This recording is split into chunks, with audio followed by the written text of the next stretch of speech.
இயேசு உங்களை நேசிக்கிறார். பிரியமானவர்களே, இந்த நாளில் ஆண்டவர் நம்மளோடு பேசும்படியாய் வேதத்திலிருந்து ஒரு வசனத்தை கூட வாசித்து ஆண்டவர் நமக்கு கற்றுக் கொடுக்கக்கூடிய காரியங்களை பார்ப்போம். அது ரூத் புஸ்தகம் 4வது அதிகாரம் 9வது வசனம் 11வது வசனம் இப்படியாவே சொல்கிறது.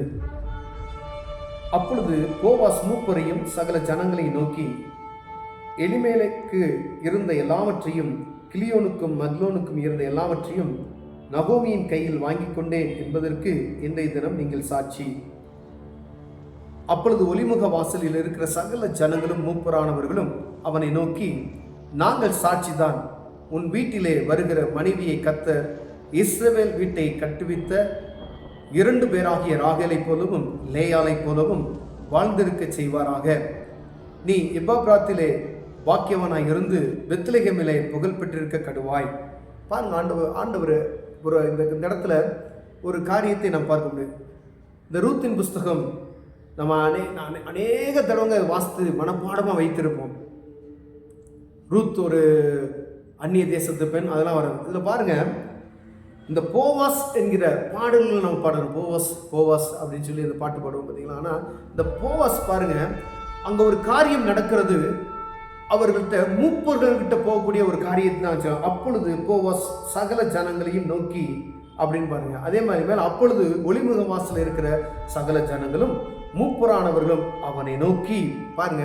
இந்த காரியத்தை நமக்கு ஒரு பிரச்சனை அப்படின்னு சொன்னா நம்ம என்ன செய்யறோம், அது பெரிய லெவல்ல மாத்துறோம். சர்ச்சில் ஒரு பிரச்சனை அப்படின்னா அங்க இருக்கக்கூடிய மூப்பர்கள், ஏன்னா நம்ம நியாயம் விசாரிக்கிறவர்களா இருக்கிறபடினாலே ஆண்டவர் இந்த காரியத்தை நம்மளோடு பேசி கொண்டு இருக்கிறார். வெளியிலிருந்து ஒரு ஆள் நமக்கு நியாயம் விசாரிக்க கூடாது. ஒரு நாளும் நல்ல கவனிச்ச கர்த்தருடைய பிள்ளைகள், நீங்க நியாயம் விசாரிக்கிறவர்களா இருக்கிறபடினாலே உங்க கூட இருக்கிற உங்க மூப்பர்கள் நியாயம் விசாரிக்கிறவர்களாய் காணப்படும்படியாய் நீங்க அவங்க கிட்ட தான் நீங்க போகணும். உங்க சர்ச்சில் மூப்பர்கள் இருப்பாங்க. ஆண்டவர் இந்த மூப்பர்களை பயன்படுத்தினது போல பாருங்க, அவர் போவாஸ் போறாரு, மூப்பர்களை கூப்பிடுறாரு. ஒரு பிரச்சனை, அந்த பிரச்சனைக்கான ஒரு சொல்யூஷன் அங்க தேடுறதை நீ பார்க்க முடிகிறது. அந்த மூப்பர்கள் சரியான முறையில நாங்க சாட்சி சொல்லத்தக்கதாய் அந்த மூப்பர்கள் பேசுகிற காரியத்தை இந்த வேத புத்தகத்தில் எழுதி வைத்திருக்கிற ஆண்டவரே, எதற்காக இதை ஆண்டவர் நம்மளோடு பேசுகிறானால், நம் சபையில இருக்கக்கூடிய மூப்பர்களுக்காய். நாம் மூப்பர், ஒருவேளை எந்த சர்ச்சா இருந்தாலும் சரி, அந்த இடத்துல அநேக மூப்பர்கள் இருப்பாருங்க. அந்த மூப்பர்கள் முதலில் தேவனுடைய நாமத்தை அறிந்திருக்க வேண்டும். அவர்கள் ஜெபிக்கிறவர்களாய் இருக்க வேண்டும். அவர்கள் வேதம் வாசிக்கிறவர்களாய் இருக்க வேண்டும். வருகிற அடுத்த தலைமுறைக்கு ஆண்டவரை பற்றி சொல்லுகிறவர்களாய் காணப்பட வேண்டும். சத்தியத்தை போதிக்கிற வழியில நேர்வழிப்படுத்துகிறதுல ஆண்டவர் அவர்களை உயர்த்தும்படியாய் ஆண்டவர் இந்நாளில் உங்களோடு பேசிக் கொண்டிருக்கிறார். பெரியவனா, நான் மூப்பன் என்று சொல்வதற்கு பெருமை பாராட்டக்கூடாது. ஆனா மூப்பனானவன் இப்படிதான் இருக்க வேண்டும் என்று வேதம் சொல்லுகிறது. அநேக திருச்சபைகளில் மூப்பர்கள் முன்மாதிரியாக இருப்பதில்லை. நாங்கள் கண்கோலா பார்த்துருக்கிறோம். மூப்பர்கள் முன்மாதிரியாக இருப்பதில்லை. ஒரு சபை இருக்குன்னா அந்த மூப்பர் என்ன செய்யணும், வாலிபர்களுக்கு அவங்க முன்மாதிரியா இருக்கணும். வாலிபர்களுக்கு இதை செய்யக்கூடாதுன்னு சொல்லி வருகிற தலைமுறைக்கு அவங்க கற்றுக் கொடுக்கிறவர்களாய் காணப்படணும். அவர்களே அந்த காரியத்தை கடைபிடிக்காதபடிக்கு அவர்கள் அந்த எப்படி அவங்களுக்கு இளைய தலைமுறைக்கு எப்படி சொல்லிக் கொடுக்க முடியும்? அப்ப ஆண்டவர் மூப்பர்கள் மீது ஒரு அபிஷேகத்தை வைத்திருக்கிறார். இந்த பாருங்க, இவர்கள் ஆசீர்வதிக்கிற ஒரு ஆசீர்வாதத்தை பாருங்க. வாழ்த்து செய்வாராக. நீ எப்பாப்ராத்தில் பாக்கியவனாய் இருந்து பெத்லெகேமிலே புகழ் பெற்று இருக்க கடவாய் என்று ஆண்டவர் சொல்ல பாருங்க. அந்த ஆசீர்வாதம் பாருங்க, ஓபேத் ஈசாயை பெற்றான், ஈசாய் தாவீதை பெற்றான். இவர்கள் வழியாய் தான் ஆண்டவர் வருகிறார். பாருங்க, கிறிஸ்து பிறப்பதற்கு பெத்லெகேமிலே புகழ் பெற்று இருப்பாய் என்று சொன்ன அந்த வார்த்தை அப்படியே நிறைவேறுகிறது. நம்முடைய மூப்பர்கள், நம்ம சபையில் இருக்கக்கூடிய மூப்பர்களாய் நீங்க இருக்கீங்கன்னா, நீங்க ஆசீர்வதிக்கிற ஆசீர்வாதம் எப்படி இருக்கிறது என்பதை நீங்க ஆசீர்வதித்தீங்கன்னா, ஒரு மூப்பர்களாகிய நீங்க ஒரு ஜனத்தையோ உங்க சபையில் இருக்கக்கூடிய ஒரு குடும்பத்தையோ நீங்கள் ஆசீர்வதிக்கும் பொழுது அந்த ஆசீர்வாதம் அவர்களை தங்குகிறதாய் மாற வேண்டும். பிரியமானவர்களே, நீங்க ஜெபிக்காதபடிக்கு, நீங்க ஆண்டவருடைய வார்த்தையை கீழ்ப்படியாதபடிக்கு, நீங்க ஆண்டவருக்கு செவி கொடுக்காதபடிக்கு நீங்க அவங்களை எப்படி நீங்க ஆசீர்வதிக்கப்பட முடியும்? வேதம் சொல்லுகிறது, ஆசீர்வதிக்கிற அந்த ஆசீர்வாதம் அவர்களை போய் சேரணும். இவர்கள் ஆசீர்வதித்தார்கள் அந்த மூப்பர்கள். அந்த ஆசீர்வாதம் பாருங்க, பெத்லெகேமிலே நீ புகழ் பெற்று இருப்பாய் என்ற அந்த வார்த்தை அப்படியே நிறைவேறுகிறது. பிரியமானவரே, அப்ப அந்த மூப்பர்களுடைய வாழ்க்கை எப்படி இருந்திருக்கும் பாருங்களேன். கர்த்தரை குறித்து தியானித்துக் கொண்டே தான் இருந்திருப்பாங்க. அவர்களுக்கு சகல சாஸ்திரங்களும் அவங்களுக்கு அறிந்திருக்கிறார்கள். அப்படியானால் சபையில இந்த நாள்ல நம்ம ஒவ்வொரு சபையிலும் எல்லா சபைகளிலும் மூப்பர்கள் இருக்கிறாங்க. இல்ல நம்ம பதவிக்காக மாத்திரம் மூப்பர்களா இருக்கக்கூடாது, இல்ல யாருக்கோ ஜால்ரா தட்டுறதுக்காண்டி மூப்பர்களா இருக்கக்கூடாது, இல்ல யாரோ சொன்னாங்கன்றதுக்காண்டி மூப்பர்களா இருக்கக்கூடாது. நீங்க வயதானவங்க இருக்கீங்க அப்படின்னு சொன்னா நடந்து வந்த பாதைகளை ஜனங்களுக்கு நீ என்ன செய்யணும்? அவங்களுக்கு போதிக்கணும். வேதம் இப்படிதான் சொல்லுது. வேதத்துக்கு புறமா எந்த ஒரு காரியம் செய்யக்கூடாது.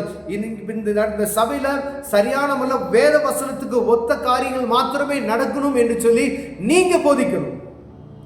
அவங்க கேட்கிற அளவிற்கு நீங்க நடந்து கொள்ளணும்.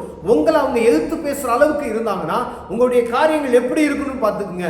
நீங்க ஒரு மூப்பர் சொல்லுகிறார், அதுக்கு விரோதமை வாலிபர்கள் பேசுறாங்க அப்படின்னா அப்ப நீங்க அங்க சரியில்லைன்னு அர்த்தம் பார்த்துக்குங்க. அப்ப தேவ சமூகத்துல நீங்க ஜெபிக்கிறவர்களாய் காணப்பட வேண்டும். பிரியமானவர்களே, ஒவ்வொரு தகப்பன்மாருக்கும் ஒவ்வொரு தாய்மாருக்கும் தாய்மார்கள் கூட்டம் நடக்கிறது, தகப்பன்மார்கள் கூட்டம் நடக்கிறது, கமிட்டி மெம்பர்ஸ் மீட்டிங் நடக்கிறது. இந்த கமிட்டி மீட்டிங்ல தனியா நீங்க உட்கார்ந்து நீங்க ஜெபிக்கணும். ஆண்டவரே, இந்த கமிட்டியை இந்த மூப்பர்களாக நாங்கள் கூடி இருக்கிறோம், அந்த மூப்பர்களுக்குள்ள தேவனுடைய பிரசனம் இருக்கணும், அவங்க அபிஷேகம் பெறப்பட்டு இருக்கணும். அப்பொழுது ஆண்டவர் நீங்க செய்கிற காரியங்களை என்ன செய்வார்? ஆசீர்வதிப்பார். நீங்க எடுக்கிற பிரயாசங்களை கர்த்தர் ஆசீர்வதிப்பார். நீங்க ஒரு சபையில ஒரு காரியத்தை நீங்க சொன்னீங்க அப்படின்னா அது என்ன செய்யும்? அந்த காரியம் எடுக்கக்கூடிய ஒருவேளை நம்ம சரியில்லாதபடிக்கு ஒரு சபையை நடத்தணும் அப்படின்னு சொல்றது பெரிய கடினமாக இருக்கும். இந்த வேத புஸ்தகத்துல போவாஸ் ஒரு சாட்சியாக தான் இருக்கிறாரு. அவங்க ஆசீர்வதிக்கிறாங்க. அந்த ஆசீர்வாதம் பெத்லெஹேம் வரைக்கும் அந்த காரியம் அப்படியே நடந்ததை நாம் வேதத்துல வாசிக்கிறோம். மூப்பர்களாய் இருப்பீர்கள், ஆனால் கர்த்தர் உங்களோடு இடைப்பட்டுக் கொண்டிருக்கிறார். பிரியமானவர்களே, ஒருவேளை வயதானவர்களா இருப்பீங்க, ஒருவேளை சர்ச்சில் பெரிய ஒரு அந்தஸ்தில் இருப்பீங்க, ஆண்டவர் உங்களோடு பேசுகிறார். ஒருவேளை சர்ச்சில் உங்களுக்கு ஒரு வாய்ப்பு கிடைக்கும் என்றால் ஆண்டவரை பற்றி எப்படி சொல்லலாம், ஆண்டவரை பற்றின காரியம் வேதத்தில் எப்படி இருக்கிறதோ அதன்படி அது சபையை நடத்துவதற்கு ஒரு பரிசுத்தமுள்ள சபையாய், ஒரு ஒழுங்குள்ள சபையாய், ஆண்டவருக்கு பிரியமான காரியத்தை செய்வதற்கு நல்ல ஒவ்வொரு காரியம் யோசித்து வேதம் வாசித்து ஜெபம் செய்து நீங்க முடிவெடுப்பீர்கள். ஆனால் ஆண்டவர் உங்களை ஆசீர்வதிப்பார், சந்ததிகளை ஆசீர்வதிப்பார். ஆண்டவர் பெரிய காரியத்தை செய்வார். நீங்க ஆசீர்வதிக்கிற ஆசீர்வாதம் உங்க சபை மக்களை ஆசீர்வாதத்தில் நடத்து. பெரியமானவர்களே, கண்களை மூடுவோம், ஜெபம் செய்வோம். அன்பின் தகப்பனே, அருமையான நாளுக்காய் நன்றி ஆண்டவரே. எங்க சபையில் இருக்கிற மூப்பர்களுக்காக நான் ஜெபிக்கிறோம் ஐயா, அவர்களை ஆசீர்வதிப்பீராக நாங்கள் ஜெபிக்கிறோம் ஆண்டவரே. அவர்கள் கர்த்தரை போதிக்கிறவர்களாய், வேதத்தை அறிந்தவர்களாய், வேத வசனத்தை பிறருக்கு சரியாய் சொல்லுகிறவர்களாய், சபையை நடத்துகிறவர்களாய், மற்றவர்களுக்கு வழிகாட்டிகளாய் இருக்க அவருக்கு உதவி செய்வீராக நாங்கள் ஜெபிக்கிறோம். இயேசுவின் நாமத்தில்